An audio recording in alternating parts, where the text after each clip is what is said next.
These are the things Nobel Prizes are made of. And these are the very attributes that define UC Berkeley and make this university one of society's most valuable assets. Omar, on behalf of our university, I want to thank you for your accomplishments, your dedication to the pursuit of new knowledge, and your contributions to our Berkeley, a place where we embrace and advance exploration, innovation, individuality, economic mobility, entrepreneurship, and freedom, especially freedom of thought and expression. Today, I need to end with a celebratory correction. Yesterday at John Clark's press conference, I noted that the members of our football team recently lit up the online world with a new decal on their helmets, the number 59, the number of Berkeley affiliates who had won a Nobel Prize as of last Saturday.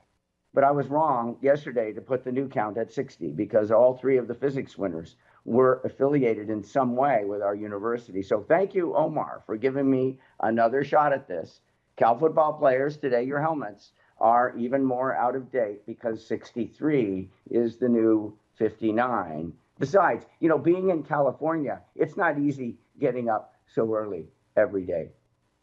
Fiat Lux and go Bears. Thank you. And now on to our Dean of the College of Chemistry, Anne Beranger. Thanks, Anne. Thank you, Rich. Chancellor Lyons. As interim dean of the College of Chemistry, I cannot imagine a more joyous and wonderful occasion for our college and, of course, the entire Berkeley community as we congratulate and celebrate our latest Nobel laureate, Professor Omar Yaghi. You know, as our Chancellor Lyons just said, Professor Yaghi's discoveries really highlight the power of combining true basic research with applications.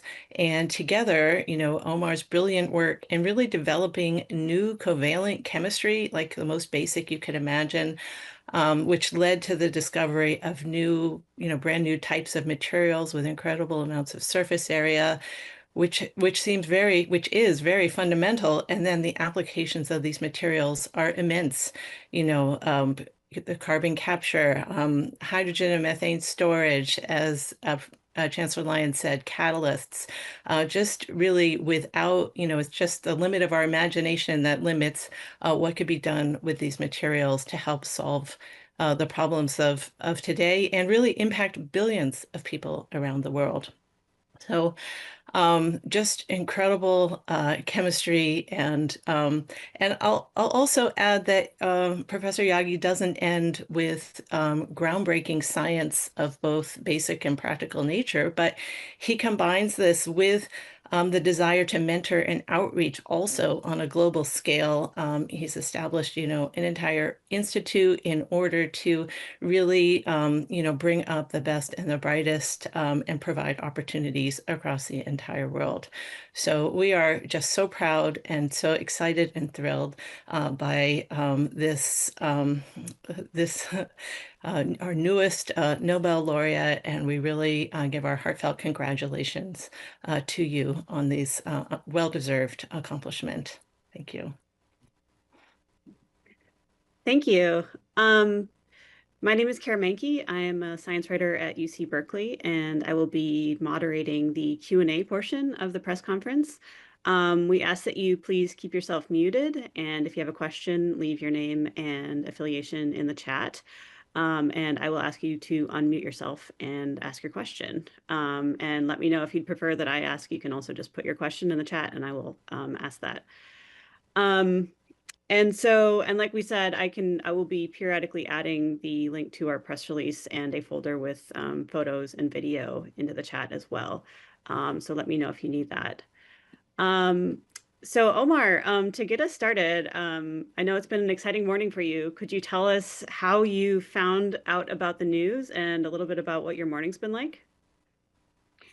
Yeah, so I was traveling from San Francisco to Brussels through Frankfurt, and as I landed in Frankfurt and got up to get my luggage so that I can deplane, I get a call. I can feel my phone buzzing, which is, you know, normally people send me text. So I'm not used to the phone ringing.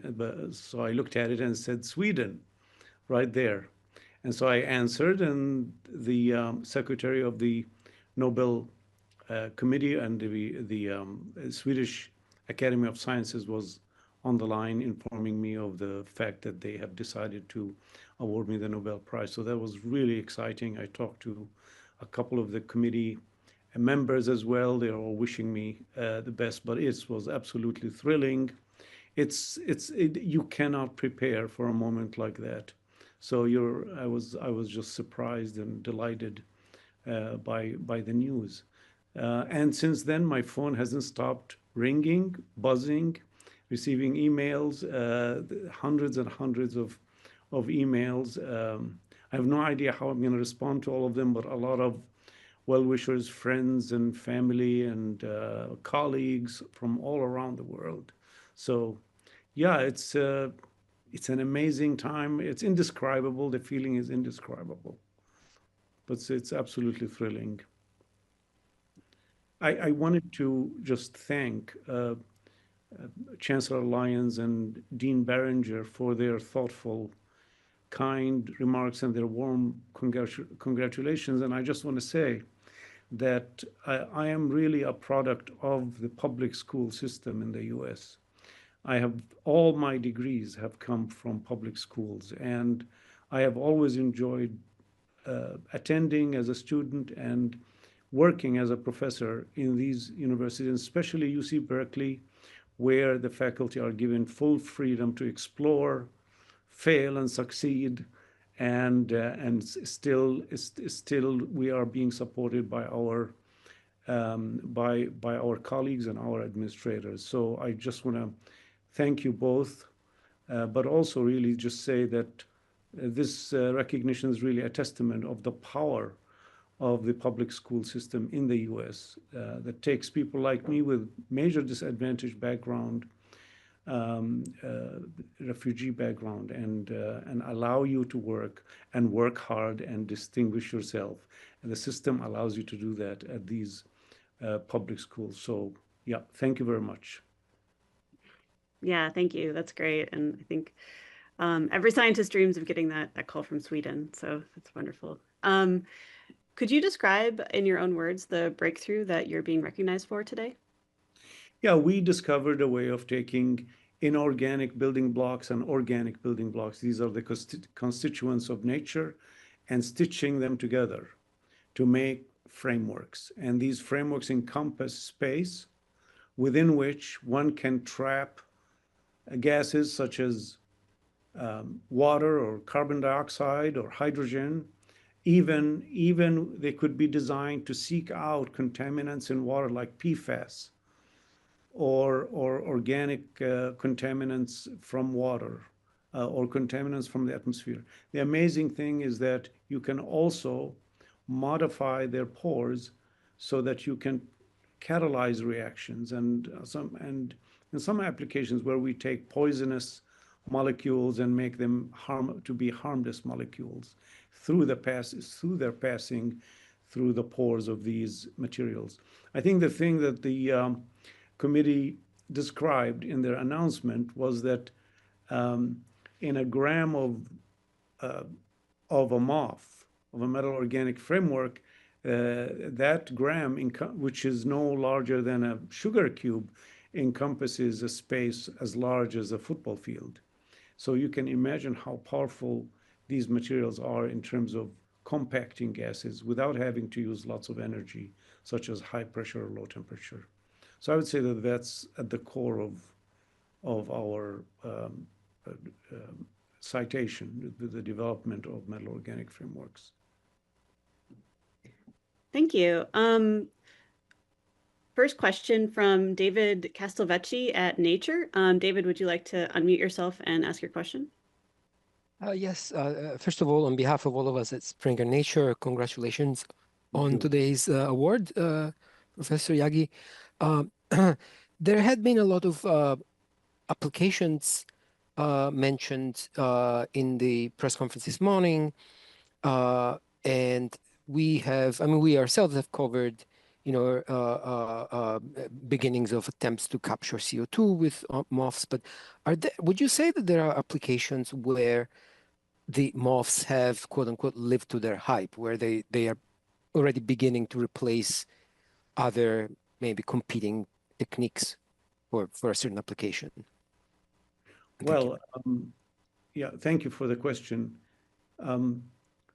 I would say the power of MOFs is that they opened new avenues of applications that other materials could not do. For example, a MOF that the Nobel Committee cited is CAF20.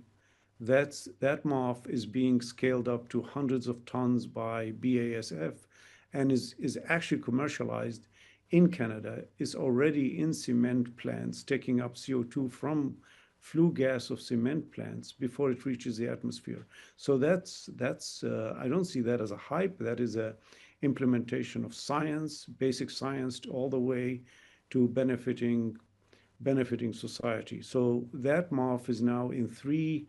My understanding is that it's in three plants, the cement plant. Now, cement plants are some of the heaviest polluting in terms of CO2 emission of any industry. And so this is really an amazing applications. And soon we will see products already taking up water from air to make drinking water using most efficient, energy efficient devices. So there are other applications that already reached the market, such as trapping of nerve gas and converting it into harmless products by a startup in Chicago, and I could mention others. So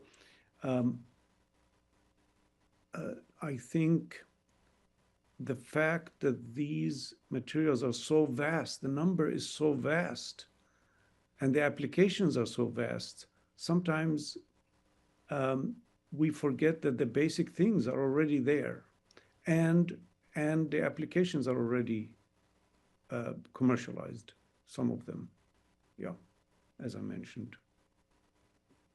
Thank you. Thank you. Next question, Megha Satyarayana from Scientific American. Would you like to unmute yourself and ask your question?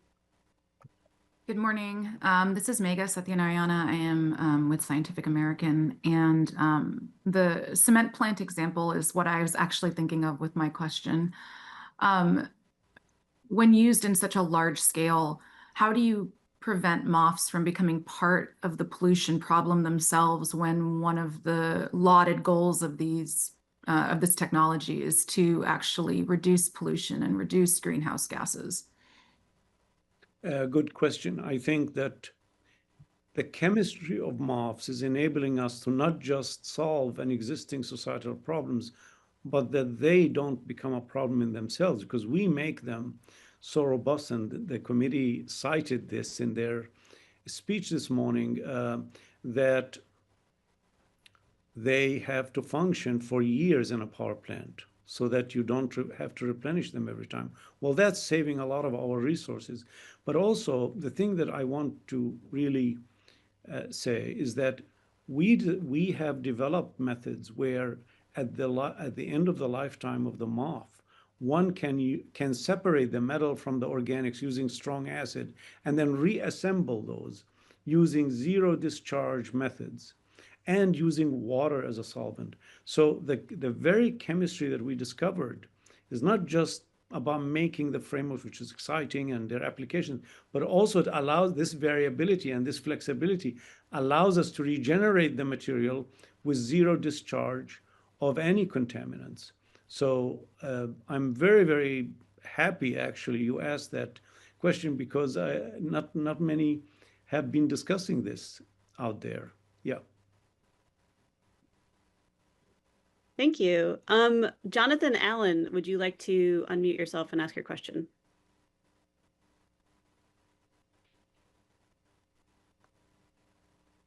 Jonathan's asked me to read the question.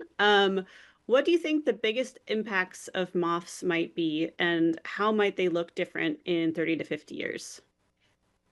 I think one of the things that will stay past my life is the fact that if you can think it, you can make it.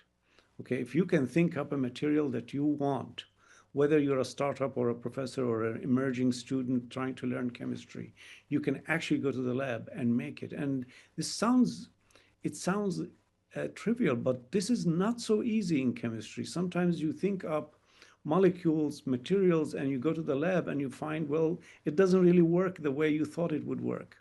But here, with very few attempts, and now with the aid of AI, if you can think it, you can make it. And that is really powerful. And needless to say, you're building these things from nature's building blocks, minerals and organics. And so I would say that that's quite powerful. I think the future, given the variability and this precision with which these materials can be designed, I think you're going to make MOFs that operate like DNA, operate like biological systems, where a sequence of molecules arranged in a specific spatial orientation within the MOF code for specific properties. Okay, and I think that that's the future. Thank you. I'm curious also, thinking towards the future, what role do you think AI and data science will play in sort of helping to design new chemistry and new applications for MOFs? Well, for example, we have already demonstrated in our lab as part of a new institute, AI for Materials Institute, BIDMAP, Baker Institute of Digital Materials for the Planet, BIDMAP. BIDMAP, our work there, we've shown that, okay, it's easy to make a MOF, right? But it's not so easy to make it in crystalline form, in that perfect form, like a jewel, right? Which sometimes you do need to identify the constituents of the material on the atomic and molecular level and understand how it's put together, right? That takes time. That takes a lot of trial and error. Every chemist, if you ask them what is the most difficult thing to do, they'll tell you, we spend 80% of our time trying to crystallize our compounds. Well, AI is helping us speed up that process. Things that MOFs that would take a year or 2 years to crystallize, we're doing that within a course of weeks, and now even days. Okay, using LLMs and using AI tools. So AI, I think, is the future. I think it's intricately connected with chemistry, with MOF chemistry as well, and it's a huge direction that will enable us to ask deeper questions, make faster discoveries, and reach society much faster than we've ever done.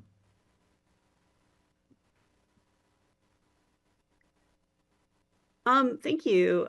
Question from Bob Service. Can you share your thoughts on the state of American science and the country's willingness to be open to people and scientists from around the world? Yeah, I mean, science is a language that allows all people to talk to each other. That's one of the few languages where we all understand chemical formulas, whether we're Japanese, Australians, Koreans, Chinese, or American.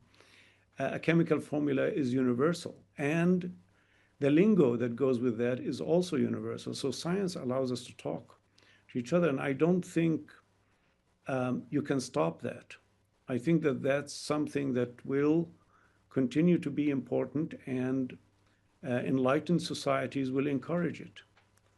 So I am optimistic that we will continue to exchange throughout history scholars from even countries that you would think were adversarial. Scholars can be exchanged and learn from other scholars in other countries, and this is how knowledge was spread from one region of the globe to other regions of the globe, is through exchange of scholars and through the mentoring system that we do so well in the US, mentoring students. So, Bob, I'm not sure if I answered fully your question. I'd love, if I didn't, I'd love a follow-up. Thank you. We have another question also about how you've benefited from federal grants and funding in your work. Well, my very first grant was an NSF grant. Okay. And I tried, it was very competitive. It was very hard to get. I didn't get it until the third trial. Okay. So, but I did get it in my second year as an assistant professor, as an independent researcher. And it gave me an opportunity to do more, to do this research, to actually get the first success that led to the Nobel Prize. That was an NSF, a National Science Foundation grant. Then this was followed by a DOE grant on using these materials for separation. And these agencies go through, we went through a rigorous refereeing process. And if you didn't get almost perfect scores, you really had to get perfect score to be funded. And so this allowed us to, challenged us to not just do rigorous science, but also creative science. And they were absolutely key in enabling me to go off in my own direction, away from whatever was happening in chemistry in the mainstream. I wanted to do something completely different. And these grants allowed me to do it. So I really encourage us as a society to apportion some of our scientific funding to allow people to think outside the box and to encourage that. So federal grants played a major role in the initial discoveries that led to this amazing field. Thank you. I think just a couple more questions. First, you talked a little bit about public universities and just public schools in general. Could you talk a little bit more about the role that UC Berkeley played in your work? Well, UC Berkeley, I call it the nirvana of science. When I was on the market as a young scholar looking for an independent position, for a professor position, I wanted to come to Berkeley. I interviewed at Berkeley. But at the time, I don't think I did a good job at the interview, okay, when I was young. Okay, I was very young at the time. But since then, my aspiration was to get to Berkeley, because Berkeley was the place, the dream place for a serious scientist to be. And it proved to be the case. You have incredible colleagues, incredible facilities. And as I said, incredible administrators that leave us to our own devices to discover and fail and succeed and build fields without interfering in the inner working of the research. So I still think after now almost 12 years being at Berkeley that it's a great place, and I don't see myself going anywhere else, because I have arrived at my ideal place. Thank you. We're getting a few more questions in the chat. First off, Maggie Donaldson with AFP, would you like to unmute yourself and ask your question? Yeah, hi, and congratulations. I just wonder if you could expand a little bit on your upbringing and your experience as an immigrant to the United States and sort of what this recognition means to you within that context. Well, I mean, I'm quite emotional to see my refugee parents spend every minute of their time dedicated to their kids and to their kids' education, because they saw that as a way to lift themselves and the kids out of challenging situations. I mean, that takes incredible commitment, and I was not short of love. I would say that we didn't have a lot of the conveniences that many others do, but we had a lot of love and a lot of care. I think early on, I was a very independent child, and maybe my chancellor can understand my behavior sometimes. I said, I said to my parents that at a very early age, I think it was third grade, that I want to be left alone. I will do well in school, and I want to be left alone to do whatever I want. And I think that they cared enough about me to let me experiment and play with things and carry out my own on my own. But I was a diligent child. I grew up in a very large, rowdy family, but I was a very quiet child. I was the one that would be in a corner, sitting there doing his studies and writing his lessons and so on. But I think the key was that my father saw opportunity in sending me off to the U.S. and much to my objection, he insisted that I do that. I wanted to stay in Jordan with my family and finish college there and work there. But he saw that there's potential elsewhere and did not hesitate to send me off on a KLM flight to the U.S. So I guess in terms of my childhood, I think my break came when I really saw molecules and I fell in love with them, even before I knew they were molecules. I think that's really important to point out, is that we don't need to be as methodical and as rigorous in our planning on what we are going to do at such an early age. That you have to just figure out what is drawing you to what you're doing, what your interest is. It doesn't have to be deeply intellectual. It could be just a raw interest or raw passion to something. And I was fortunate that I met the molecules early in my life. Thank you. Megha Satyaranana, would you like to unmute yourself and ask your follow-up? So what is your advice to young scientists, given our current political and funding atmosphere, given our, current situation in which so much of science and evidence is eschewed in favor of specific political and ideological concepts? Is science still a career people should pursue in the U.S.?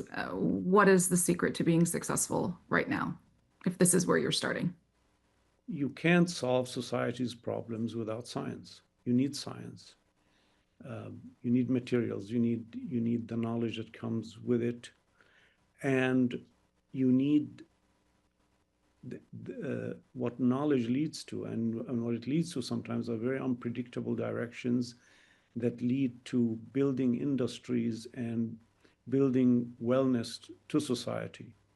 So science is an absolute essential part of an enlightened society and building a robust society that improves the quality of life for its people. Now, science has always been challenged.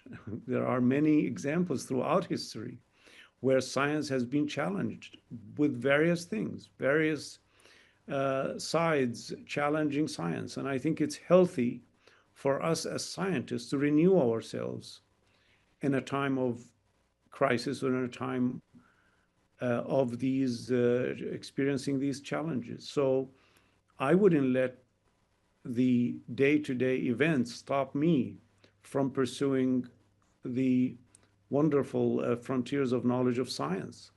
We are capable of doing a lot with very little. Now, the thing that you have to watch out from is that doesn't mean that we should cut the NSF budget by 50% because we can do a lot with very little, because we do have to compete with other countries who also compete for our talent. So we need to make sure that we fund science to a level that allows us to excel and to compete with others. So yeah, there is without funding, you can't do science. Science costs money, and it's an investment into our future. As well, I mean, the US is a perfect example of how we built an amazing higher education system, a research system, a mentoring system because of the funding that we receive from federal agencies enables all of that. And we are the jewel. I mean, our science is a jewel in the crown of our country. So we cannot allow that to slip. Thank you. Bob Service, I saw you had another question. Would you like to unmute yourself and ask it? I'm sure. Thank you, and congratulations, Omar. Yeah, I was just curious, if you could describe a little bit about how, when you were a young scientist just getting started, why did you choose to pursue this notion of creating porous materials? I mean, you could have gone in 1,000 different directions. Can you describe a little bit about the genesis of your own choice of what you decided to pursue? Well, I had two people in my life who were very significant. My father, who constantly urged me to think differently and to go in my own direction, not to follow others' footsteps, okay? Just try to create something completely new and not to be a follower. And then somehow I was fortunate to join the group of Walter Klemper at the University of Illinois as a graduate student. And there again, they're the same lesson, except now we're talking about molecules. It says, well, I want you to make something that nobody has made before. Challenge me to go beyond what is out there. And so one is, my father perhaps taught me what ethics are and how to be a good person and so on and so forth.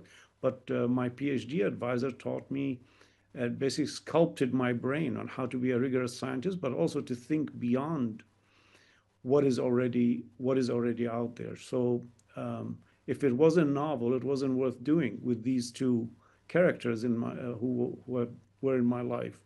So I would say that was quite important. But then you have to really understand that it's very risky. It requires hard work.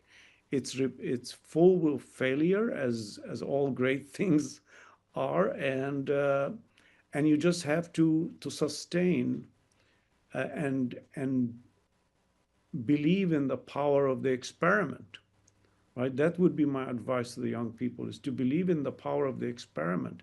When you experiment, when you do the experiment, you open the door to potentially make big discoveries. If you don't do the experiment, then nothing's going to happen. So, yeah. Thank you. Okay, I think we'll have one or two more questions and then wrap up. First, I see Kathleen Moore, you have your hand raised. Would you like to unmute yourself and ask a question?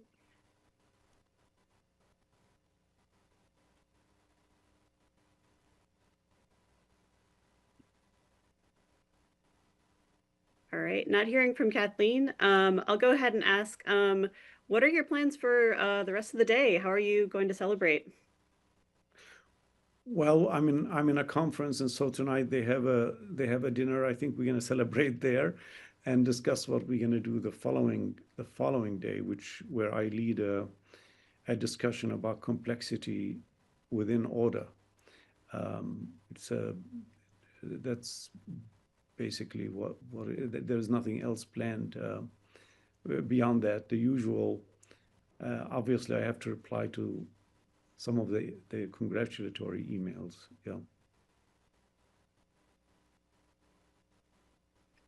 I think, Kara, if that's the last question, I think we'll wrap this up. Thank you for all the great questions, and thank you, Professor Yaghi, and congratulations again on winning the Nobel Prize today. Remember to the reporters that in the chat are links to folders and Google Drive that have images, and we'll eventually have a video of this press conference.